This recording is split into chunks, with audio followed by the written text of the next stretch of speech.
नमस्कार विद्यार्थी मित्रांनो, स्कॉलरशिप आणि बरंच काही या आपल्या यूट्यूब चॅनलमध्ये तुम्हा सर्वांचं पुन्हा एकदा मनापासून स्वागत.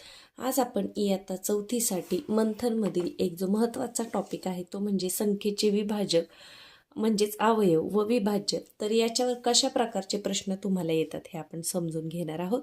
व्हिडिओला सुरुवात करण्यापूर्वी चॅनलवर नवीन असाल तर चॅनलला सबस्क्राईब करा, म्हणजे अभ्यासाचे असेच छान छान व्हिडिओ तुम्हाला मिळत राहतील.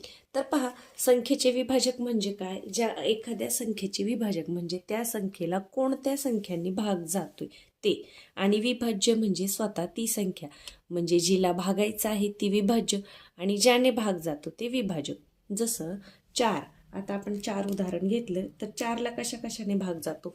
1ने जातो, 2ने जातो आणि 4ने जातो. म्हणजे 1, 2, 4 हे काय झाले? 4चे विभाजक झाले. विभाजक म्हणजे थोडक्यात त्याला अवयव म्हणतात. जसं इथे मी लिहून दाखवले. जसं 4ला कशा कशाने भाग जातो? 1ला जातो. आता कोणत्याही संख्येला 1ने आणि 3ने स्वतःने भाग जातोच, आणि त्याच्यानंतर मधल्या काही संख्यांनी भाग जातो. तर 4 ही काय झाली? विभाज्य झाली. यांनी विभाज्य, आणि हे काय झाले? 4चे विभाजक म्हणजे अवयव. थोडक्यात विभाजक म्हणजे काय? अवयव, ज्यांनी 4ला भाग जातो. तर प्रत्येक संख्येला कमीत कमी 2 तरी विभाजक असतात. कसं? समजा मी आता इथे 19 ही संख्या घेतली. 19 आपल्याला माहिती आहे मूळ संख्या. मग 19ला कशाने भाग जातो? 1ने जातो आणि 19ने जातो. दुसरा कशानेही जात नाही, कारण 19 ही मूळ संख्या आहे. तुम्हाला सम, विषम आणि मूळ संख्या माहीत आहेत कशा ओळखायच्या. तर 19 काय आहे? मूळ संख्या. मग 19ला 1ने भाग जातो आणि 19ने भाग जातो. म्हणजे 19चे काय आहेत? 2 अवयव आहेत, 1 आणि 19. आता याच्यावर प्रश्न कशा प्रकारचे येतात पहा. आता याच्यावरचे प्रश्न सोडवण्यासाठी तुम्हाला विभाज्यतेच्या कसोट्या माहीत असल्या पाहिजेत. तर विभाज्यतेच्या कसोट्यांचा आपल्या चॅनलवर व्हिडिओ आहे, तो जर पाहिला नसेल तर नक्कीच पहा. 2ने कधी भाग जातो, 3ने कधी भाग जातो यावर. तर पहा आता प्रश्न, खालीलपैकी कोणती संख्या 2 अवयवांच्या गुणाकाराच्या रूपात कमी वेळा मांडता येईल?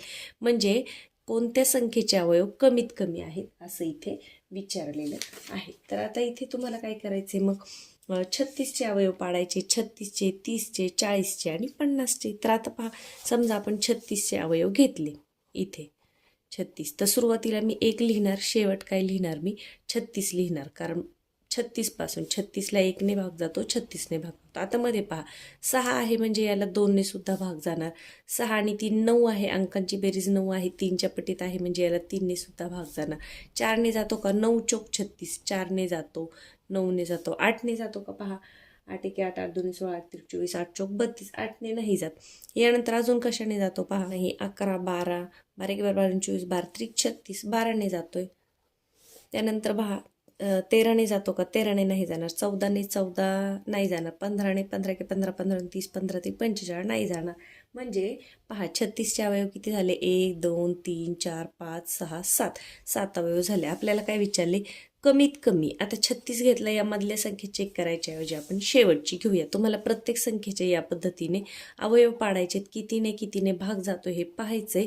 आणि मग कोणतं आपल्याला विचारले काय की कमी वेळा मांडता येईल, म्हणजे कमी अवयव कोणाचे आहेत? तर 50 पहा, 0 आहे म्हणजे 2ने भाग जाणार आहे. 3ने भाग जाईल का? नाही जाणार, कारण ज्या संख्येतील अंकांच्या बेरजेला 3ने भाग जातो तिला 3ने भाग जातो, म्हणजे 3ने जाणार नाही.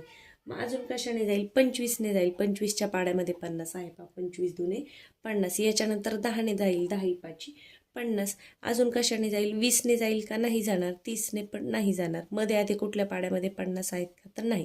म्हणजे 50चे अवयव हे सगळ्यात कमी आहेत. 1 2 3 4 आणि 5.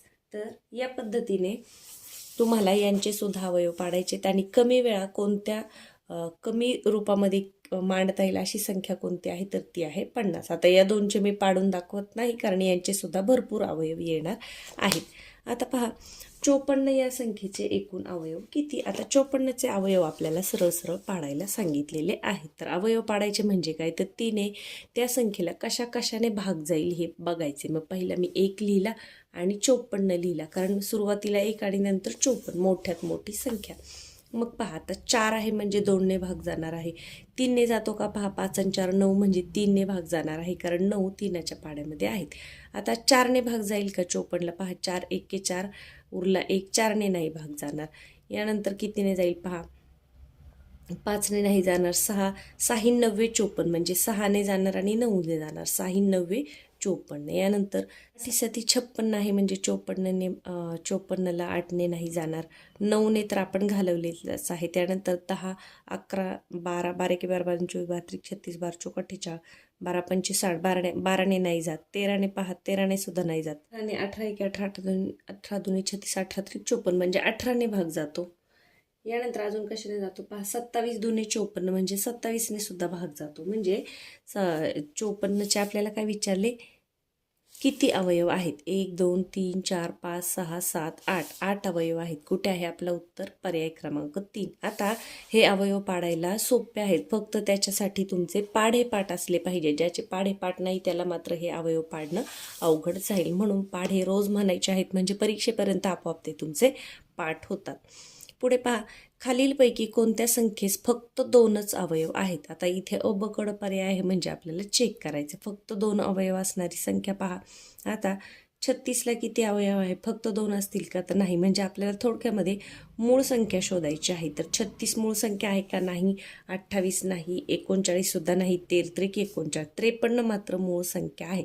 मूळ संख्या कशा पाठ करायच्या पहा. 2 3 5 7 11 13 17 19 23 29 31 37 41 43 47 53 59. पहा, 53 ही मूळ संख्या आहे, त्याच्यामुळे तिला 1 आणि 53 असे 2च अवयव आहे. मग फक्त ब आहे का आपल्या याच्यामध्ये? फक्त ब. पर्याय क्रमांक 4 हे आहे तुमचं उत्तर. आता ज्यांचे पाढेपाठ नाही त्यांना हा टॉपिक थोडासा अवघड वाटेल, पण सोपा आहे. 2 2ने भाग द्या.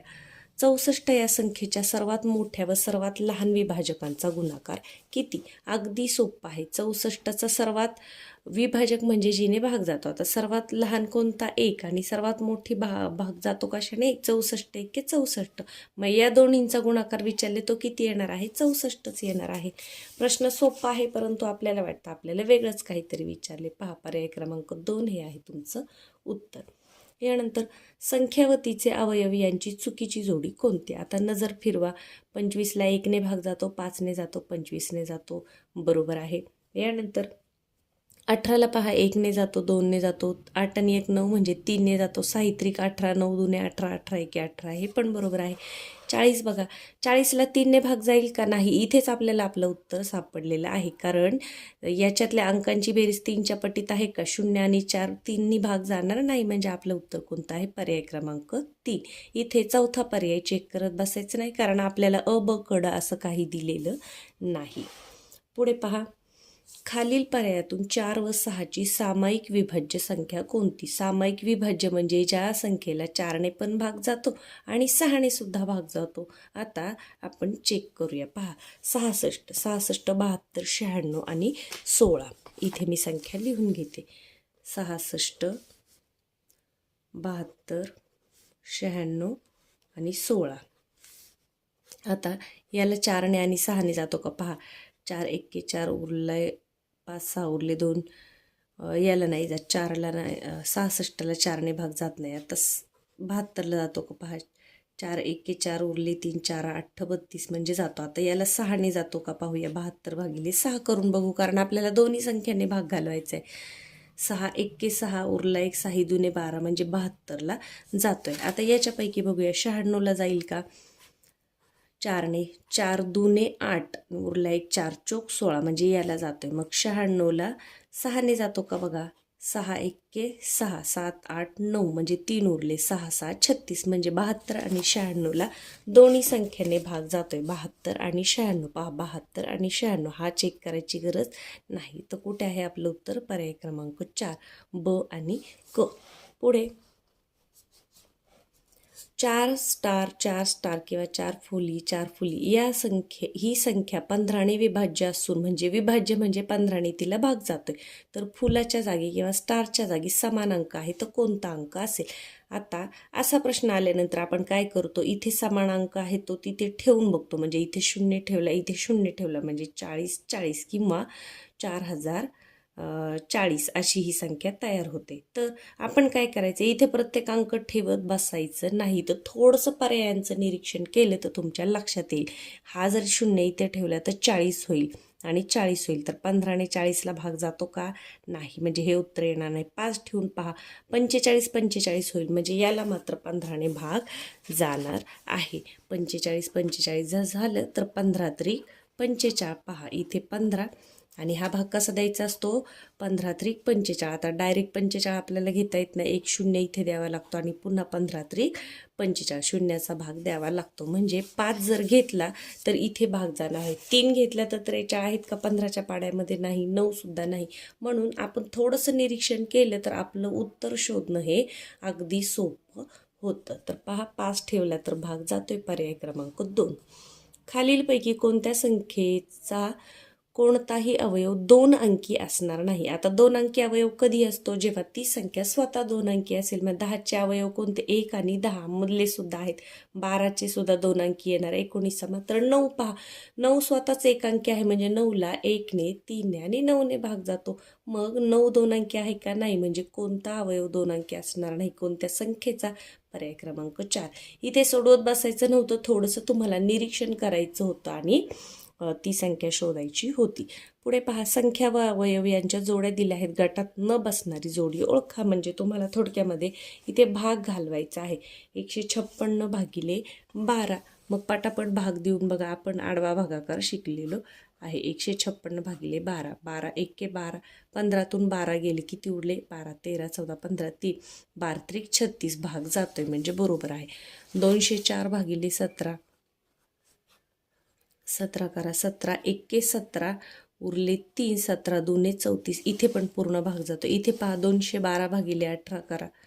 212 भागिले 18 असा भागाकार अगदी सोपा जातो, पटकन होतो. आता पहा, 18 1 18 19 20 21 3 उरले 32 झाले. 18च्या पाड्यामध्ये 32 नाही आहेत, म्हणजे हे तुमची जोडी जी आहे ती चुकीची आहे. आपल्याला इथे अबकडं दिलेलं नाही आणि आपल्याला उत्तर सापडले. मग चौथा पर्याय पडताळत बसायचं नाही. तर पर्याय क्रमांक 3 हे आहे तुमचं उत्तर. तर विभाजक आणि विभाज्य याच्यावरचा एखादा प्रश्न तुम्हाला नक्कीच येत असतो आणि हे तुम्हाला कायम उपयोगी पडणार आहे. जेव्हा तुम्ही पुढे मोठे होऊन मसावी आणि लसावी शिकाल तेव्हा हे सुरुवातीच्या प्रश्नामध्ये 36चा 18 हा अवयव आणि 50चा 5 हा अवयव माझ्याकडून सांगायचा राहिला, कारण कॅमेऱ्याकडे लक्ष द्यावे लागतं. कॅमेरा व्यवस्थित आहे का, ॲडजस्ट होतोय का, त्यामुळे कधी कधी अशी चूक होऊ शकते. त्याबद्दल मी क्षमस्व आहे. चॅनलला सबस्क्राईब करायला कोणीही विसरू नका. धन्यवाद.